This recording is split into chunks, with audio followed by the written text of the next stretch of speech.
Russian കൂലിപ്പട്ടാളത്തിൽ അകപ്പെട്ട തൃശൂർ സ്വദേശികളുടെ മോചനവുമായി ബന്ധപ്പെട്ട സംഭവത്തിൽ ജെയിനിന്റെയും വിനിലിന്റെയും വിവരങ്ങൾ മോസ്കോയിലേക്ക് കൈമാറി.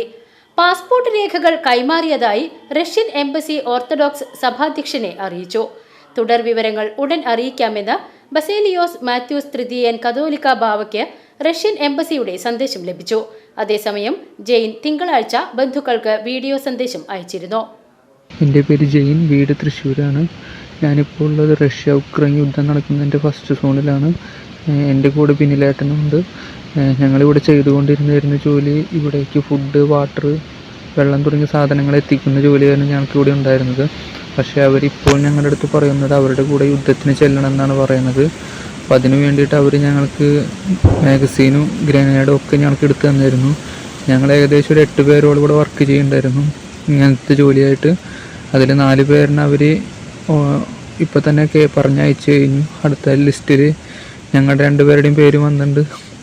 അപ്പോൾ ഞങ്ങൾ ഈ കാര്യം പറഞ്ഞ് എംബസിയിൽ രാംകുമാർ സാറിനെ കോൺടാക്ട് ചെയ്തിട്ടുണ്ടായിരുന്നു. പുള്ളി ഞങ്ങളുടെ അടുത്ത് പറഞ്ഞത് ഞങ്ങളുടെ കോൺട്രാക്റ്റൊക്കെ 3 മാസം മുമ്പ് തന്നെ ക്യാൻസൽ ചെയ്ത് കഴിഞ്ഞു എന്നാണ്. പക്ഷെ അത് ഞങ്ങൾ ഇവിടുത്തെ കമാൻഡറുടെ അടുത്ത് പറയുമ്പോൾ കമാൻഡർ ഞങ്ങളുടെ അടുത്ത് പറയുന്നത് ഞങ്ങളുടെ കോൺട്രാക്റ്റ് ഇതുവരെ ക്യാൻസലാക്കിയിട്ടില്ല, ഞങ്ങൾക്ക് അവരെ ഇവിടുന്ന് ഡിസ്മിസ് ചെയ്തുകൊണ്ടുള്ള ഓർഡർ അവർക്ക് ഡിഫൻസ് മിനിസ്റ്ററിൽ നിന്ന് ലഭിക്കണം, അല്ലാതെ ഞങ്ങളെ പറഞ്ഞയക്കാൻ സാധിക്കില്ല എന്നാണ് അവർ പറയണത്. ഇപ്പം എന്ത് ചെയ്യണമെന്നറിയാത്തൊരവസ്ഥയിലായിരുന്നു ഞങ്ങൾ നിൽക്കുന്നുണ്ടായിരുന്നത്.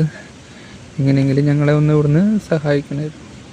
ഇടനിലക്കാരില്ലാതെ നേരിട്ടുള്ള സേവനം. സ്റ്റീൽ, സിമന്റ്, പൈപ്പ്, ഷീറ്റ് തുടങ്ങിയ കെട്ടിട നിർമ്മാണത്തിനാവശ്യമായ എല്ലാവിധ സാധന സാമഗ്രികളും വിലക്കുറവിൽ ലഭിക്കുന്ന വടക്കാഞ്ചേരിയിലെ ഏക സ്ഥാപനം കൊച്ചപ്പൻ സെയിൽസ് കോർപ്പറേഷൻ, ഓട്ടുപാറ, പരുത്തിപ്ര.